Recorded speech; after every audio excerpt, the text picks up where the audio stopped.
तो स्टूडेंट्स, आज के क्लास में हम लोग पढ़ने जा रहे हैं टेंस। टेंस को हम लोग हिंदी में बोलेंगे काल। काल यानी कि समय। तो टेंस को हम लोग 3 भागों में बांटते हैं। 3 भाग कौन कौन है, इधर ध्यान दीजिएगा। 3 भाग होता है। पहला प्रेजेंट टेंस। प्रेजेंट टेंस यानी कि वर्तमान काल। वर्तमान काल। दूसरा भाग होता है पास्ट टेंस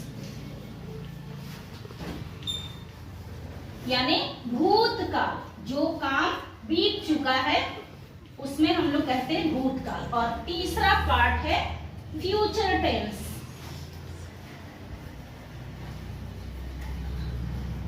फ्यूचर टेंस, इसको हिंदी में हम लोग बोलेंगे भविष्य काल। भविष्य काल। टेंस को 3 भागों में बांटा गया है। एक बार फिर से सुनिए। प्रेजेंट टेंस यानी कि वर्तमान काल, पास्ट टेंस यानी भूतकाल, फ्यूचर टेंस यानी भविष्य काल। अब इसको भी हम लोग हर एक, जैसे कि प्रेजेंट टेंस है, इसको 4 भागों में बांटा गया है। क्यों बांटा गया है कि कौन सा काम कितना हुआ है ना, ये जानने के लिए हम लोग प्रेजेंट टेंस को भी 4 भागों में बांटते हैं। पहला है present indefinite.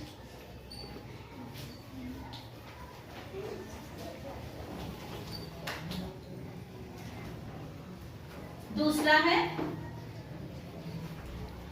Present continuous.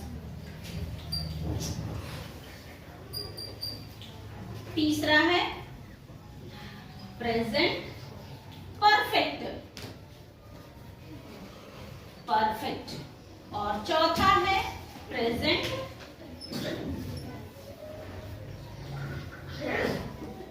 Perfect continuous.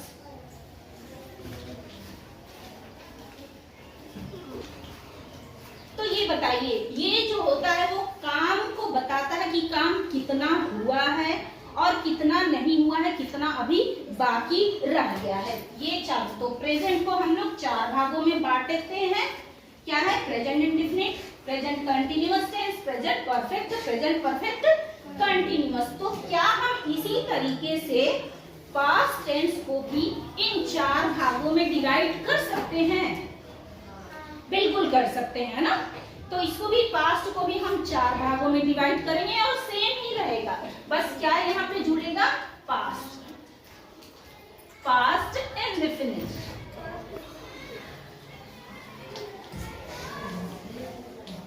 दूसरा पास्ट कंटिन्यूअस। तीसरा है पास्ट परफेक्ट।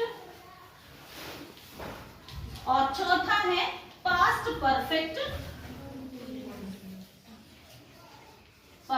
कंटिन्यूअस।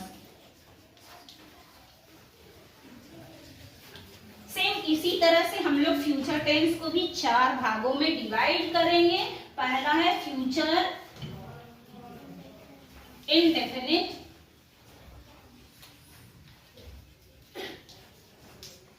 दूसरा फ्यूचर कंटिन्यूअस।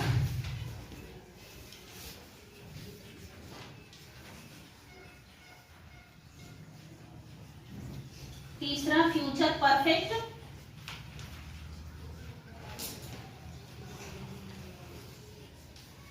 और चौथा है फ्यूचर परफेक्ट कंटिन्यूअस।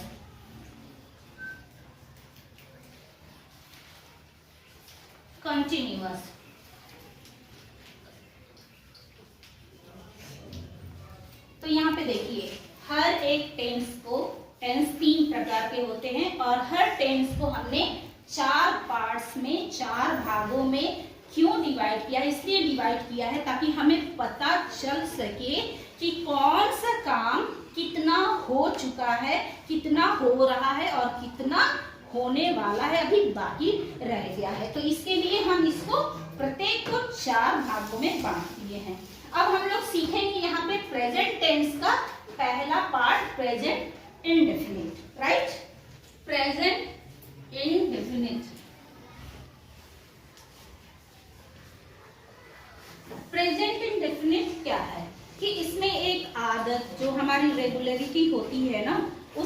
बारे में हमें पता चलता है। एक हमारी जो हैबिट होती है, आदत होती है, इस टेंस में होता है, प्रेजेंट इंडेफिनिट में। जैसे ता है, ती है, ते हैं, ते हैं, ता हूं, ती हूं। हिंदी वाक्य में, प्रेजेंट इंडेफिनिट में, हिंदी वाक्य में ता है, ती है, ते हैं, ता हूं और ती हूं जब शामिल हो तो वैसे सेंटेंस प्रेजेंट इंडेफिनिट में आते हैं। अब यहाँ इसका सेंटेंस स्ट्रक्चर क्या होगा? सेंटेंस स्ट्रक्चर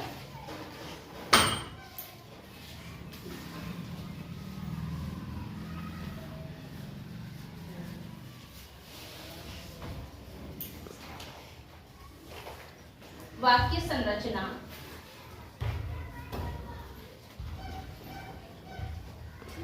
ये कैसे बनेगा देखिए, एक तो सब्जेक्ट होगा, एक सब्जेक्ट होगा प्लस उसके साथ वर्ब का फर्स्ट फॉर्म होगा। जैसे आपको पता है कि किसी भी वर्ब का 3 फॉर्म होता है, 3 फॉर्म होता है किसी भी वर्ब का।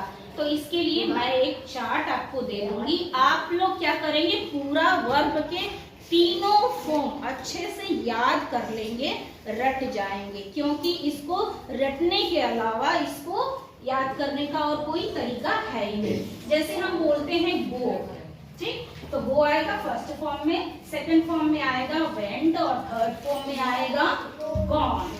तो इस तरह से वर्ब के 3 फॉर्म होते हैं। तो यहाँ सब्जेक्ट के बाद आता है वर्ब का फर्स्ट फॉर्म और वर्ब के साथ जुड़ता है एस या ईएस। इसके बाद जुड़ता है ऑब्जेक्ट, ऑब्जेक्ट, राइट। तो ये रही सेंटेंस की स्ट्रक्चर, सेंटेंस की संरचना जो प्रेजेंट इंडेफिनिट में हम लोग सीखेंगे। अब यहाँ पे बात आती है कि वर्ब फर्स्ट फॉर्म और एस और ईएस किस में लगता है? सभी में नहीं लगेगा, सभी में हम लोग एस और ईएस नहीं लगाएंगे। तो बात आती है कि कब लगाएंगे, यहाँ पे समझिएगा। देखिए, एक होता है सिंगुलर और दूसरा होता है प्लूरल, एक वचन और बहुवचन। अब यहां पर समझिए, first person, first person singular में फर्स्ट पर्सन कौन होता है? जो बोलता है ना, जो बोलता है उसको हम लोग बोलते हैं फर्स्ट पर्सन। तो बोलने वाले में सिंगुलर कौन होगा? मैं बोल रही हूं ना, जवाब दीजिए मैं। तो सिंगुलर में क्या होगा? आई यानी कि मैं। प्लूरल में क्या होगा? बोलने वाला कौन होता है? वी यानी कि हम लोग, वी हम लोग।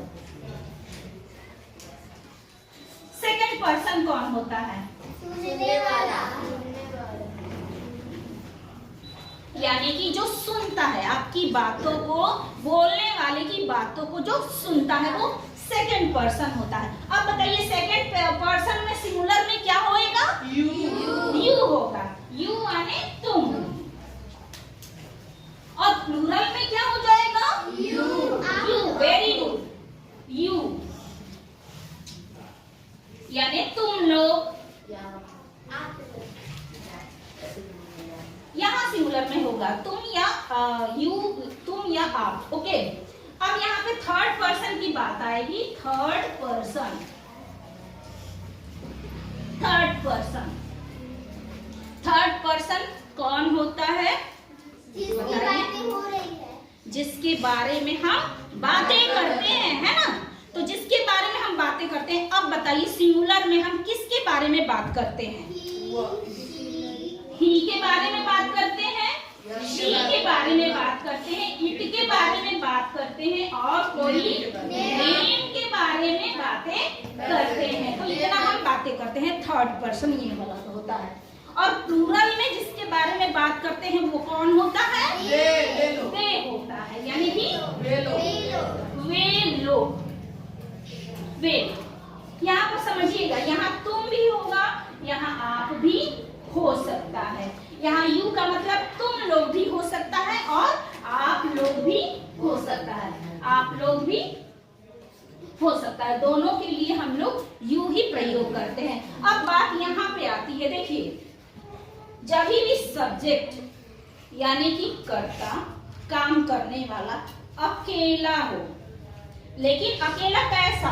ये देखिए, ये भी अकेला है ना, मैं अकेला है, यू अकेला है, इसमें नहीं, इसके वर्ब में एस या ईएस नहीं लगेगा। लेकिन जो थर्ड पर्सन सिंगुलर होता है, थर्ड पर्सन सिंगुलर, ध्यान रखना, थर्ड पर्सन जिसके बारे में बात की जाती है, थर्ड पर्सन सिंगुलर। सिंगुलर में क्या है? ही, शी, इट या कोई नाम आए, ये अगर काम करने वाला हो, सब्जेक्ट बन के अगर ही, शी, इट और नेम आते हैं तो क्या होगा? वर्ब में एस या ईएस हम लोग जोड़ देंगे। ठीक, समझ में आया? अब यहाँ पे मैं आपको कुछ उदाहरण लिखती हूँ, आप समझते जाइए।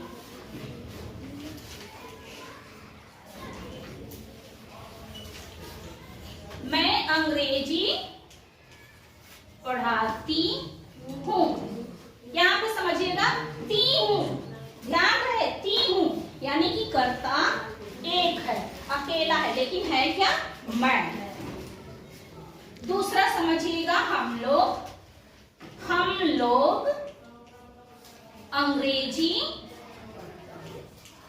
अंग्रेजी पढ़ते हैं,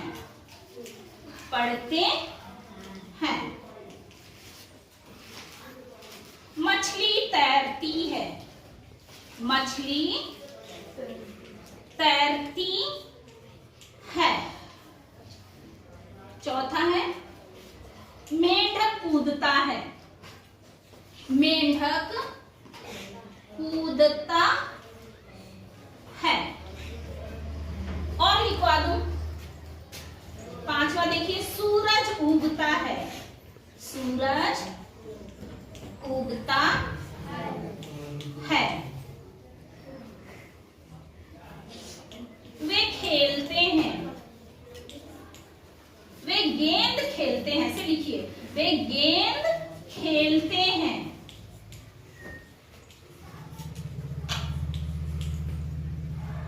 खेलते, देखिए ये प्लूरल है। आप कहानी पढ़ते हैं, अब इसको कैसे ट्रांसलेट करेंगे, इधर ध्यान दीजिएगा। मैं की अंग्रेजी क्या होगी? आई। यानी कि आई सब्जेक्ट हो गया, है ना, हमारा कर्ता हो गया। इसको ध्यान में रखिएगा, जो सेंटेंस स्ट्रक्चर इसको ध्यान में रखिएगा। तो सब्जेक्ट हो गया आई, इसके बाद क्या आएगा? वर्ब आएगा। ठीक है, क्या आएगा? वर्ब आएगा। वर्ब का फर्स्ट फॉर्म आएगा। तो बताइए, पढ़ाती हूँ की अंग्रेजी क्या होगा? टीच होगा। टीच मतलब होता है पढ़ाना, तो क्या होगा? टीच। हमने टीच लिखा है, लेकिन यहाँ एस लगेगा या नहीं लगेगा? नहीं लगेगा मैम। नहीं लगेगा ना? नहीं। क्यों नहीं लगेगा? क्योंकि मैंने अभी आपको बताया कि सिंगुलर में थर्ड पर्सन में ही, शी, इट या कोई नाम हो, तभी जाके लगता है एस या ईएस। तो यहाँ ईएस और एस नहीं लगेगा। आई टीच इंग्लिश, ऑब्जेक्ट में क्या है? इंग्लिश। ओके, हो गया। अब यहाँ पे समझिएगा, हम लोग अंग्रेजी पढ़ते हैं, हम लोग की अंग्रेजी क्या होगी? वी। पढ़ते हैं, वर्ब आएगा पढ़ते हैं। यहाँ पे देखिए क्या है? पढ़ते हैं, यानी कि प्लूरल हो रहा है ना, बहुवचन है, तो बहुवचन के साथ आपको पता है क्या लगेगा? एस और ईएस तो होगा रीड। रीड। अब ऑब्जेक्ट क्या आ रहा है, क्या हम पढ़ने का काम कर रहे हैं, English. English, okay, we read English, हम लोग इंग्लिश पढ़ते हैं। थर्ड आइए, मछली तैरती है। मछली एक है ना, यानी कि नाम है, नाम है ना, मछली क्या है, नाम है, तो यहाँ पे क्या हो जाएगा, the fish. The fish, the fish, okay. इसके बाद तैरती है कि अंग्रेजी क्या होगी, स्विम। स्विम। आप बताइए स्विम होगा या स्विम्स होगा, स्विम्स एस लगेगा, एस लगेगा, क्यों नहीं लगेगा, आप बताओ। ये मछली है, नाम है, तो ये थर्ड पर्सन नहीं हुई, हो गई ना। हाँ, मछली एक नाम है और यहाँ तो इसीलिए यहाँ पे एस या एस लगता है, तो एस लगा दिया, स्विम्स, द फिश स्विम्स, ठीक है, ओके। फोर्थ में देखिए, मेंढा कूदता है। ये देखो, कूदता है, इसको भी तो देखो ना, सिंगुलर है, करने वाला कौन है, सिंगुलर। हमारा सब्जेक्ट क्या है, सिंगुलर। तो द फ्रॉग, द फ्रॉग कूदता की अंग्रेजी क्या होगी, जंप होगी, लेकिन एस लगेगा, बिल्कुल लगेगा, एस लगेगा, क्योंकि सब्जेक्ट क्या है, सिंगुलर है, थर्ड फॉर्म है, तो थर्ड पर्सन है ना, थर्ड पर्सन सिंगुलर है, इसीलिए हमने एस इसके वर्ब में लगा दिया। अब यहाँ पे आइए, सूरज उगता है। पहले तो बताइए सब्जेक्ट क्या है, सूरज नाम है। अब चूंकि 2 3 नहीं है तो क्या लिखेंगे, ये विशेष नाम है ना, तो द सन लिखेंगे, ओके, द सन। उगता की अंग्रेजी क्या होगी, उगता है, यहाँ देखिए सिंगुलर है, ता है ना, तो सिंगुलर है, तो इसके साथ लगेगा राइसेस, एस लगेगा, राइसेस, सूरज उगता है, राइट। वे गेंद खेलते हैं, इसमें सब्जेक्ट करता क्या है, बोलिए सब्जेक्ट क्या है इसमें, दे है ना, दे यानी कि वे है ना, वे गेंद खेलते हैं। अब वर्ब बताइए, पहले तो वर्ब आएगा ना, तो खेलते हैं क्या होगा, प्ले होगा, प्लेस नहीं होगा, क्यों, क्योंकि ये प्लूरल वर्ड है। अब यहाँ पे देखिए, जब आई वी यू और दे आए, जब ये सब्जेक्ट बन के आएंगे तो वर्ब में कोई एस या ईएस नहीं लगेगा। कब लगेगा, जब सिंगुलर का थर्ड पर्सन हो तभी लगेगा। दे प्ले बॉल है ना, they play ball, way ball खेलते हैं। यहाँ पे देखिए, आप कहानी पढ़ते हैं, यहाँ पे सब्जेक्ट क्या है, यू। आपकी अंग्रेजी क्या होगी, यू, आपकी इंग्लिश हो गई यू। अब आता है बारी वर्ब की, वर्ब की। तो पढ़ते हैं कि इंग्लिश क्या होगा, रीड होगा, रीड। अब क्या पढ़ते हैं, ऑब्जेक्ट में क्या होगा, स्टोरी, यानी कि कहानी पढ़ते हैं, स्टोरी। यू रीड स्टोरी, आप कहानी पढ़ते हैं। अंडरस्टूड, इतना क्लियर हो गया सबको, इतना क्लियर हो गया, ओके। अब हम आते हैं नेगेटिव सेंटेंस की ओर, ध्यान से समझिएगा। नेगेटिव सेंटेंस यानी कि नकारात्मक वाक्य।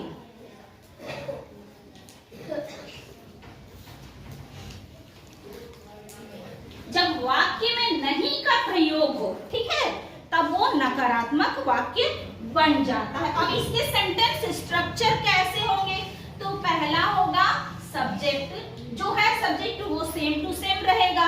इसके बाद क्या आएगा, इसके बाद आएगा हेल्पिंग वर्ब। हेल्पिंग वर्ब में आएगा डू या डस, ओके। हेल्पिंग वर्ब है डू या डस। इसके बाद आता है नॉट, और तब लास्ट में आएगा ऑब्जेक्ट। लास्ट में आएगा ऑब्जेक्ट। तो आपके सेंटेंस का जो स्ट्रक्चर है वो इस टाइप के होंगे, ध्यान से समझना। अब पहला वाक्य हमने क्या लिखा था, मैं अंग्रेजी पढ़ाती हूँ। अब सपोज मैं कह रही हूँ मैं अंग्रेजी नहीं पढ़ाती हूँ, नहीं पढ़ाती हूँ, मैं अंग्रेजी नहीं पढ़ाती हूँ। तो यहाँ पे इंग्लिश क्या बन जाएगी, सब्जेक्ट क्या है आई, तो आई हमको लिखना ही है, सब्जेक्ट पहले लिखना है। इसके बाद डू डस, ये हेल्पिंग वर्ब है। अब देखिए जब थर्ड पर्सन होगा सिंगुलर, जैसे ही, शी, इट या नेम होगा, तो उसमें लग जाएगा डस, ईएस, यहाँ समझिए ईएस, ठीक है। और अगर जो प्लूरल आई, यू, वी और दे होगा, उनके साथ लग जाएगा डू। तो आई यहाँ पे सब्जेक्ट बन गया, कर्ता बन गया, तो इसके साथ डू लगेगा या डस लगेगा, डू लगेगा। Very good, do, I do. इसके बाद नॉट, टीच, टीच वर्ब आया ना, देखिए वर्ब मैंने छोड़ दिया है, यहाँ वर्ब वन होगा प्लस क्या होगा ऑब्जेक्ट, ठीक है। तो यहाँ हो जाएगा टीच, टीच इंग्लिश, इंग्लिश। अब समझिएगा I do not teach English, मैं अंग्रेजी नहीं पढ़ाती हूँ, मैं अंग्रेजी नहीं पढ़ाती हूँ। सेकंड आते हैं मेंढक, मेंढक नहीं कूदता है, नहीं कूदता है। अब देखिए इसमें सब्जेक्ट क्या है, बताइए सब्जेक्ट क्या है, मेंढक। तो मेंढक के लिए English the frog, the frog. इसके बाद डू होगा या डस होगा, डस क्यों होगा, क्योंकि ये नाम है, ठीक है, क्योंकि ये नाम है, इसीलिए हम लिखेंगे डस, ठीक है। अब चूंकि देखिए यहाँ ES आ चुका है ना, यहाँ ES आ चुका है हेल्पिंग वर्ब में, इसीलिए हम लोग वर्ब के साथ ES नहीं लगाएंगे, S या ES नहीं लगाएंगे। तो फिर क्या हो जाएगा, the frog does not, not भी आएगा ना, नॉट। और इसके बाद कूदता है कि अंग्रेजी क्या हो जाएगा, जंप, तो जंप लिख देंगे। जंप्स नहीं लिखेंगे क्योंकि यहाँ ऑलरेडी डस हमने लिख ही लिया है, बना दिया है। कहानी नहीं पढ़ते हैं, नहीं पढ़ते हैं। चलिए इसके रूल्स से जाइए, सब्जेक्ट क्या होगा आपकी इंग्लिश यू, इसके बाद आएगा हेल्पिंग वर्ब, यू के साथ डू लगेगी या डस लगेगा, तो क्या लगेगा डू। इसके बाद वर्ब आते हैं डू नॉट हो जाएगा। इसके बाद वर्ब बताइए, पढ़ते हैं कि इंग्लिश क्या हो जाएगा रीड, रीड। फिर इसके बाद कहानी की इंग्लिश स्टोरी, जो हमारा ऑब्जेक्ट है, स्टोरी क्या है ऑब्जेक्ट है। You do not read story, आप कहानी नहीं पढ़ते हैं। यहाँ पे एक और सेंटेंस हम लोग देख लेते हैं, हम लोग गेंद खेलते हैं, गेंद नहीं खेलते हैं, गेंद नहीं खेलते हैं, खेलते। देखिए सब्जेक्ट इसमें हम लोग है, हम लोग की इंग्लिश क्या हो जाएगी, क्या हो जाएगी वी। डू होगा या डस होगा, तो प्लूरल है तो क्या हो जाएगा डू नॉट।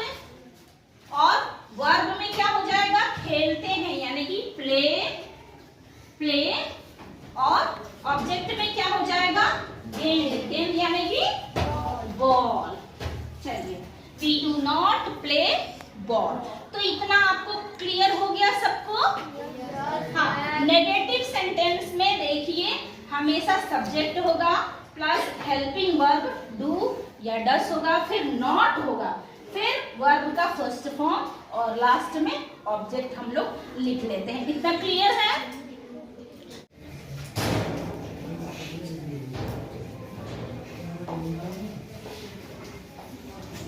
Interrogative sentence. इसमें होता क्या है कि हम लोग क्वेश्चन पूछते हैं। तो हम लोग सीखने जा रहे हैं इंट्रोगेटिव सेंटेंस, यानी कि प्रश्न वाले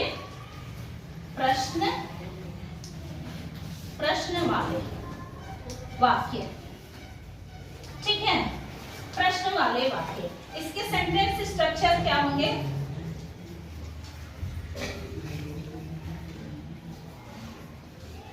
वाक्य संरचना क्या होगा इसका?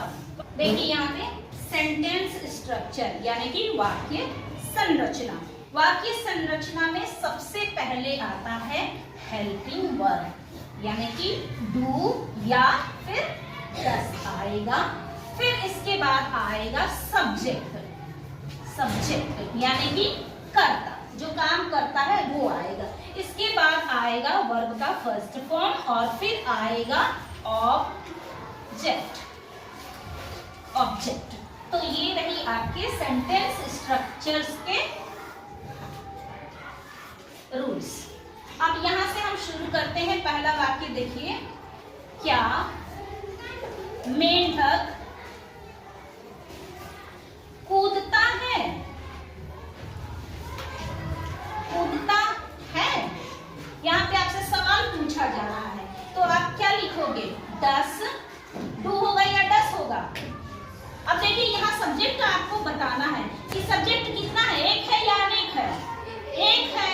और कूदता, यहाँ पे देखिए ना, कूदता तो एक ही है ना। दस फ्रॉग, दस द फ्रॉग जंप। क्या मेंढक कूदता है? दूसरा है क्या मछली तैरती है? क्या मछली तैरती है। तो यहाँ पे इसका सेंटेंस क्या होगा? मछली है तो हम लिखेंगे डस द फिश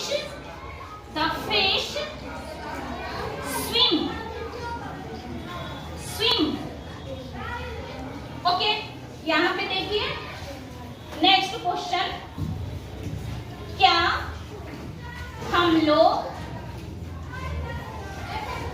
पढ़ते हैं? अब देखिए यहाँ पे सब्जेक्ट क्या है? प्लूरल है ना, पढ़ते हैं। तो क्या हो जाएगा यहाँ पे? Do we read? क्या हम पढ़ते हैं? Do we read. Okay, fourth देखिए, हाँ यहाँ पे देखिए, क्या वे खेलते हैं? सवाल है। तो ये देखिए सब्जेक्ट क्या है? वे यानी कि दे। क्या हो जाएगा? प्लूरल हो जाएगा। तो प्लूरल के लिए हम लोग डू लगाएंगे या डस लगाएंगे? डू लगाएंगे। Do they play? क्या वे खेलते हैं? फिफ्थ वाला देखिए, क्या सूरज उगता है? तो इसके लिए क्या हो जाएगा? देखिए सब्जेक्ट एक है, अकेला है, तो लिखेंगे डस द सन राइसेस होगा या राइस होगा?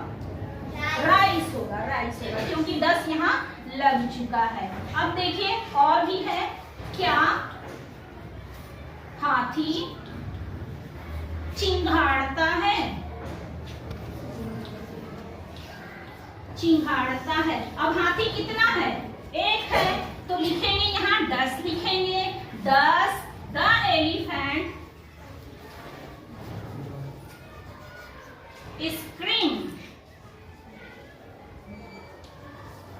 स्क्रीम?